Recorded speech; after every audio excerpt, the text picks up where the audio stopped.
Bonjour à tous et bienvenue dans cette nouvelle vidéo. On se retrouve comme d'habitude pour parler films, pour parler séries, pour parler sorties au cinéma comme sur la plateforme de streaming, mais ça vous le savez, évidemment que vous le savez. Et si on se retrouve aujourd'hui, c'est pour parler d'un film que j'attendais déjà parce qu'il y a une actrice que j'adore dedans, qui est Anya Taylor-Joy. Si vous me suivez, vous savez que je la trouve magnifique, je trouve qu'elle joue bien, je trouve qu'elle aspire la caméra, enfin vraiment c'est une actrice que je trouve extrêmement inspirante. Et elle est donc à l'affiche d'un film qui était disponible directement sur plateforme, donc ici sur Apple TV, c'est le film The Gorge. On est sur un film assez intriguant, qui nous propose un romance action SF, donc un mélange de plein de genres différents. J'ai senti des petites vibes un petit peu horreur également, même si on n'est pas à 100% dans le genre. Bref, un film un petit peu au carrefour des chemins qui m'intriguait, je l'ai lancé et j'ai eu envie de vous en parler parce que le film continue à me tourner dans la tête. C'est donc le sujet de la vidéo d'aujourd'hui. Installez-vous confortablement, savez-vous, un grand verre d'eau. Là on est sur de l'eau aujourd'hui, pas de café, pas de caféine, je suis déjà très bien réveillée, donc pas besoin de caféine. Vous avez un grand verre d'eau, un café, la boisson de votre choix. Laissez-moi un petit like pour soutenir la vidéo, faites-moi coucou en commentaire, dites-moi si vous aimez Anya Taylor-Joy ou pas. Dites-moi qui est votre actrice favorite, tiens. Et moi, je vous retrouve juste après le générique pour parler de Anya. Et du film. Et du film. On va parler de Anya et du film. A tout de suite.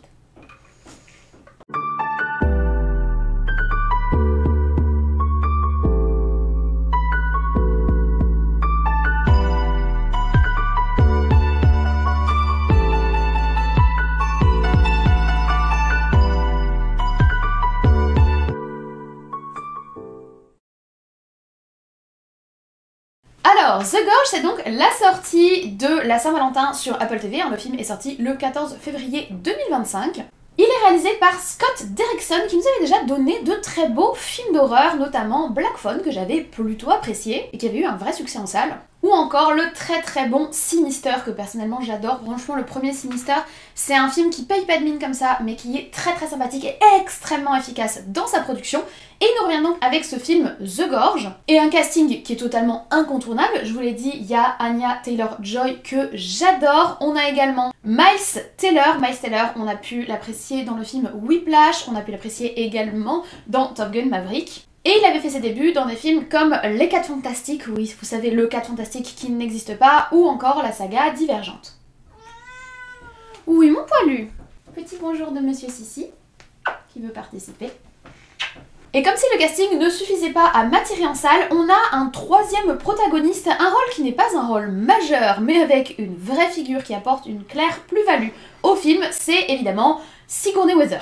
Oui, je ne sais pas ce qu'elle fait là, et d'ailleurs personnellement je n'avais pas fait attention au fait qu'elle était là, donc quand j'ai lancé le film ça m'a vraiment surprise. Elle est magnifique dans le film, d'ailleurs je l'ai trouvée trop belle, toujours aussi classe, toujours aussi magnifique. Mais on a donc aussi Sigourney Weaver au casting. Le scénario, il est très simple, on va suivre deux agents surentraînés de deux armées différentes. On imagine plus ou moins une armée, on va dire, du bloc de l'Est, Russie, etc. et un soldat de l'armée américaine. Et ces deux soldats vont être missionnés pendant un an pour garder une tour. En fait, pour garder deux tours d'ailleurs, pour être parfaitement précise, ils vont se retrouver missionnés chacun dans une tour de garde, une tour de guet de chaque côté d'une gorge. Ils n'ont pas l'autorisation de communiquer entre eux et leur rôle c'est simplement de tenir le secret de ce lieu durant un an et d'empêcher ce qui vit dans la gorge d'en sortir. Tout un programme. Cependant, le temps passant, et malgré la distance et l'impossibilité de communiquer, nos deux soldats d'élite vont finir par être un petit peu intrigués l'un par l'autre et à réussir à créer des liens, ce qui va les conduire, disons-le, à la catastrophe. Mais ce qui va nous permettre d'avoir une histoire à raconter. Et je ne vous en dis pas plus, mais honnêtement, j'ai été franchement prise dans l'intrigue. Mais n'allons pas trop vite en besogne, je vais d'abord commencer par la forme du film. Visuellement, le film est très efficace, franchement assez joli. Les effets spéciaux de la première partie du film, vous allez voir, je vais souvent parler de première partie, seconde partie, parce qu'on a vraiment un film qui est divisé en deux et qui est vraiment scindé de façon très nette entre deux parties qui sont très distinctes l'une que l'autre.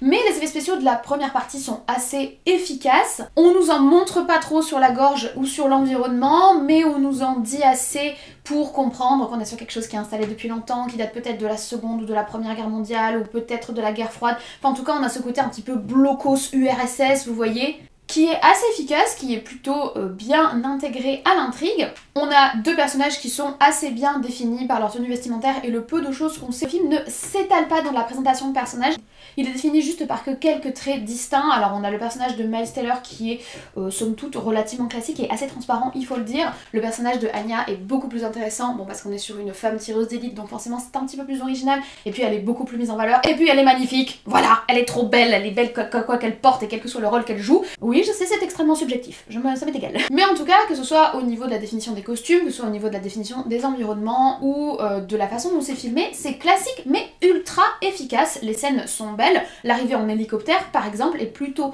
bien tournée, elle est efficace, les fonds verts ne se remarquent pas particulièrement. Après du coup vu qu'il est sorti sur plateforme, j'ai vu le film chez moi et pas en salle, ce qui va forcément apporter une nuance par rapport à des films où je critiquerais les fonds verts en salle parce que j'ai pas du tout la même qualité chez moi quand je regarde dans mon canapé, mais j'ai trouvé en tout cas que le début du film était très efficace, et la seconde partie j'ai encore plus apprécié. Alors la seconde partie, beaucoup plus d'effets spéciaux puisque la seconde partie va se passer dans la gorge où ils se retrouvaient contraints d'aller et de survivre. Et beaucoup plus d'effets spéciaux, des ambiances très différentes mais que j'ai beaucoup aimé. J'ai surtout aimé le travail sur les vapeurs colorées, je l'ai trouvé intéressant, je l'ai trouvé efficace, j'ai trouvé qu'il permet de bien gommer en fait tout ce qui doit l'être, l'environnement qui est créé dans la gorge, on va dire ça comme ça, il n'est du coup caractérisé que par quelques arbres, quelques éléments, on va dire, et ils n'ont pas eu besoin de faire toute l'intégralité et de prendre le risque en fait que visuellement ça gâche. Oui, ça les arrange bien, j'imagine, d'être passé par ce tips, mais je trouve que c'est super efficace et ça donne des moments visuels qui sont franchement assez percutants. J'ai beaucoup aimé le travail qui a été fait sur ce que je vais appeler, comment je vais dire ça, les choses, voilà, le travail qui a été fait sur les choses, le côté démembrement, ça m'a un petit peu fait penser à Annihilation, que j'avais beaucoup apprécié, alors en beaucoup moins bien, mais ça m'a fait penser à Annihilation, j'aime ces ambiances-là, j'aime ce côté un petit peu décharné, on joue avec les corps, etc. On a un côté presque un petit peu body horror, vous voyez. Ce qui est dommage, c'est que ça n'avait pas été fait en effet pratique, mais uniquement en effet numérique, ça j'avoue que voilà, j'ai été un petit peu déçue. Mais bon, on peut pas tout le temps avoir des effets pratiques, je sais, moi j'adore ça, mais c'est pas forcément le plus pratique pour les studios, et c'est pas forcément ce vers quoi vont aller les réalisateurs, mais je trouve que c'est quand même très efficace, on a des ambiances qui sont franchement sinistres et qui sont vraiment forte. J'ai beaucoup aimé ce que je vais appeler le filet du diable, pour ceux qui ont vu le film je pense que vous voyez ce que je veux dire. J'ai adoré, j'ai trouvé ça super intéressant. Ça m'a fait penser un petit peu à du Resident Evil, ça m'a fait penser un petit peu à du Stranger Things, ça m'a fait penser un petit peu à du Je suis une légende. Il y a un peu de tout ça qui se mélange dans ce film et pour moi ce sont des bonnes refs et j'ai aimé l'environnement totalement différent qu'ils ont créé dans la gorge et franchement j'ai trouvé ça... La première partie elle est très mignonne, belle, douce. La seconde partie, elle est franchement visuelle et forte et j'ai beaucoup aimé, en tout cas visuellement. Parce que oui, forcément, le pendant visuel du film, ça va être son histoire et on est quand même sur un scénario qui tient sur un bout de papier à la base. Donc il y avait du travail pour nous tenir en haleine sur toute la durée du film, mais avant de vous en parler, je fais un petit point pour remercier le sponsor de la chaîne. Et oui, je sais, je vous en parle à chaque vidéo, mais je suis extrêmement fière de travailler avec l'application Monstera qui sponsorise mon travail et toutes les vidéos qui sortent sur la chaîne en toute confiance, en toute transparence, c'est-à-dire que vraiment ils me font 100% confiance sur les sujets que je vais aborder, les films dont je veux parler. Rien que ça, je trouve ça extrêmement valorisant pour moi, mais également pour eux, ça montre que c'est une marque qui a confiance en son produit et qui sait nouer de bonnes relations avec les personnes qui la partagent. L'application Monstera, c'est une application d'entretien de plantes de maison, que ce soit des plantes d'intérieur ou des plantes de jardin ou de balcon. Bon, moi j'ai juste un petit balcon et pour le moment c'est l'hiver, mais vous inquiétez pas, il va être très arboré très bientôt. Un de ces quatre, vous aurez le room tour du nouvel appartement quand j'aurai fini d'emménager. Bref, des plantes, j'en ai plein et cette application que je teste depuis plusieurs mois maintenant, je la trouve extrêmement fiable. Photographiez vos plantes, elle les identifie, elle reconnaît l'espèce de la plante et ensuite elle vous dit si vous devez les arroser, les brumiser et quand vous devez le faire. C'est-à-dire qu'on va avoir des plantes qui vont avoir besoin d'être arrosées tous les 2-3 jours en été et tous les 5-7 jours en hiver, et bien l'application va s'adapter. On a des plantes qui doivent être arrosées tous les 15 jours, on a des plantes qui doivent juste être brumisées, on a des plantes qui doivent surtout pas être brumisées. Et c'est parfois compliqué de s'y retrouver entre toutes les espèces qu'on va avoir chez soi, qu'on nous offre, ou même les plantes qu'on a trouvées et qu'on sait pas exactement ce que c'est. Oui, ça m'arrive. Donc l'application c'est vraiment un assistant au quotidien pour l'entretien des plantes. En plus de ça il y a un blog qui est super fourni, il y a également un compte Instagram qui est très actif avec plein de petits tips. Du coup il rassemble toute une communauté de gens qui aiment les plantes. Et en plus l'application est accessible gratuitement, c'est-à-dire que vous pouvez dès à présent l'installer, que vous soyez sur Apple ou sur Android, et la tester. Il y a également une option premium qui vous permet d'enregistrer plus de plantes, qui vous permet d'enregistrer plus de rappels et d'avoir accès à plus d'options. Et d'ailleurs, je suis ravie de vous apprendre que pour la première fois depuis mon partenariat avec l'application, j'ai un code pour vous faire tester la version premium, c'est le code Lily, et ça vous permet d'avoir 1 mois d'essai pour la version premium. Donc ça veut dire que vous souscrivez au premium, vous ne payez pas au moment où vous souscrivez, pendant 1 mois vous testez pour voir si ça vous convient, pour voir si ça vous plaît. Et au bout d'1 mois, à ce moment-là, l'abonnement s'enclenche. L'abonnement à l'année, il est à 29,99 € par an. Donc il est franchement très rentable par rapport à toutes les options qu'il propose, à la fiabilité de l'application et par rapport au prix d'une plante en fait. Donc le code c'est Lily, L-I-L-Y, n'hésitez pas à l'utiliser, n'hésitez pas à tester l'application, n'hésitez pas du coup à tester le premium si vous avez déjà installé l'application. Je remercie une fois encore Monstera de travailler avec moi et je vous propose de vous replonger dans les ténèbres de la gorge. Sur le fond, là encore, le film est divisé par 2, il fonctionne vraiment dans ce diptyque et j'ai beaucoup apprécié l'écriture de la première partie. C'est-à-dire que si sur le côté visuel et action j'ai été plus emportée par la seconde partie une fois qu'ils sont dans la gorge, là dans la seconde partie au niveau écriture c'est assez classique, action, efficace, survie on va dire, alors que la première partie c'est une histoire d'amour. Vous savez que je suis pas forcément fan des histoires d'amour au cinéma. Je trouve que ça manque souvent d'originalité, que c'est souvent super méga cliché. Mais là, je l'ai trouvée super douce et super mignonne et très prenante et très attachante. On est sur 2 personnes qui ne peuvent pas communiquer entre elles, en tout cas qui n'en ont pas le droit à la base, qui vont braver l'interdit, donc c'est forcément un peu romantique, et qui vont nouer une relation, c'est-à-dire que ils vont s'attendre, ils vont se guetter, ils vont s'observer. C'est très doux, c'est bien amené, c'est pas gros sabot. Alors oui, il y a quelques trucs clichés sur l'anniversaire, sur le fait que Anya incarne une fille un peu rebelle, etc. Mais j'ai trouvé que c'était très mignon, mais sans être complètement cucu la praline. Ce serait dommage de tomber dans un truc complètement cucu si la suite de ton film c'est bourrin survie. Et je trouve qu'ils ont réussi à rester sur la corde raide pour nous écrire une jolie petite histoire d'amour qui du coup ne dure à peu près que 45 minutes puisque c'est toute la première partie du film avant qu'il y ait l'élément déclencheur et que la partie survie s'enclenche, mais qui est très efficace, qui nous permet de nous attacher réellement à ces 2 personnages alors même qu'ils sont pas énormément définis, ce qui moi ne me dérange pas. Faire un background de 25 minutes sur des personnages alors que ce qui nous intéresse c'est la situation à laquelle ils vont être confrontés par la suite, moi personnellement j'en vois pas forcément tout le temps l'intérêt. Là c'était pas nécessaire, on a ce qu'on a besoin d'avoir en fait pour nous attacher à ces personnages et pour les comprendre, et d'une certaine manière ça nous permet aussi de d'autant plus nous projeter dans leur relation parce que on en sait sur l'un l'autre autant que eux en sachent l'un sur l'autre, et c'est plutôt pas mal je trouve.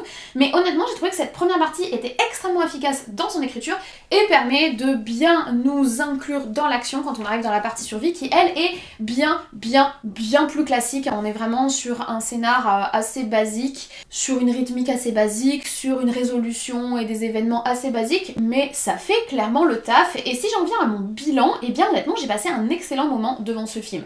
C'est un film qui paye pas de mine comme ça, qui n'essaye pas non plus d'être plus que ce qu'il est, c'est-à-dire un très bon divertissement, un petit peu romance, SF, action, mais il est efficace dans ce qu'il fait, il est efficace dans comment il le fait, il a un casting franchement stylé, il m'a rappelé des vibes de films et d'univers que j'aime beaucoup, je vous ai dit, Resident Evil, il y a un côté Annihilation un petit peu, il y a un côté Stranger Things qui pour le coup est assez présent, et c'est surtout parce que Stranger Things, on a un gros matraquage dessus, donc on voit facilement les ressemblances et les proximités. On a un côté Je suis une légende aussi par moment. Pour moi, ce sont là de bonnes références et je trouve que le film utilise efficacement ce genre d'univers et ce genre de références pour nous proposer un divertissement qui est franchement et sincèrement très intéressant et très divertissant et qui fait le taf. Et que je trouve d'ailleurs assez intelligent pour une Saint-Valentin parce que franchement on a de la romance mais pas trop, c'est pas complètement cucu, on bascule pas non plus dans le trop bourrin, trop action. Enfin franchement je trouve que c'est un film qui est très sympa. Ce sera peut-être pas le chef-d'œuvre de l'année, mais si vous avez l'occasion de le voir, et bien écoutez, je vous le recommande. Je trouve que Je Gorge est un film qui gagnerait peut-être à avoir un petit peu plus de complexité dans son écriture, un petit peu plus d'originalité on va dire dans les reveals qui nous sont faits sur ce qui se passe dans la gorge. Mais si vous êtes capable de passer outre cela et d'apprécier un bon petit divertissement qui reste dans les codes sans complètement sortir des sentiers battus, bah vous passerez un bon moment. En tout cas moi personnellement j'ai passé un très bon moment et en plus franchement le casting toujours au top. Voilà, je vous remercie d'avoir regardé cette vidéo sur le film The Gorge jusqu'au bout, j'espère que vous l'avez apprécié. Je ne sais pas si vous aviez entendu parler du film, je trouve qu'il n'y a pas beaucoup de communication dessus, ce qui est dommage parce que c'est un film qui est franchement intéressant et qui vaut le détour. Alors oui, c'est un film plateforme, oui, j'aurais aimé le voir en salle, c'est toujours le même débat, donc je me réponds quand même à la question, bien sûr que j'aurais aimé le voir en salle, mais je pense que sans la plateforme Canal+, le film n'aurait pas existé, donc on fait avec mauvaise fortune, bon cœur messieurs dames. En tout cas, j'espère que vous avez apprécié cette vidéo, que vous avez passé un bon moment avec moi. Si c'est le cas, n'hésitez pas à mettre un petit like juste en dessous, n'hésitez pas à laisser un commentaire, dites-moi si le film vous tente ou pas, dites-moi si vous l'avez vu passer, si vous avez vu la com passer, parce que franchement je trouve qu'il m'attraque pas assez. Après, Apple TV, je trouve qu'ils sont nuls en com d'une manière générale. Ils ont des super séries, ils ont des très bons films, mais ils communiquent pas du tout dessus. Soit tu tombes dessus, soit tu suis les réseaux et tu tombes dessus, mais sinon, je sais pas, je trouve qu'Apple TV ils sont pas au top au niveau communication. Pour ne rien rater du coup, abonnez-vous, c'est juste en dessous, c'est gratuit, ça fait plaisir. On suit l'actualité cinéma et séries ensemble. N'hésitez pas à aller voir les anciennes vidéos du coup. Et moi je ne vous embête pas plus, je vous remercie d'avoir regardé cette vidéo jusqu'au bout. Je vous souhaite une très bonne journée, une très bonne semaine et de très bons visionnages. Peut-être du coup le film The Gorge. Et d'ici la prochaine vidéo, prenez soin de vous, je vais essayer d'en faire de même. Et on se dit comme toujours, à très très vite.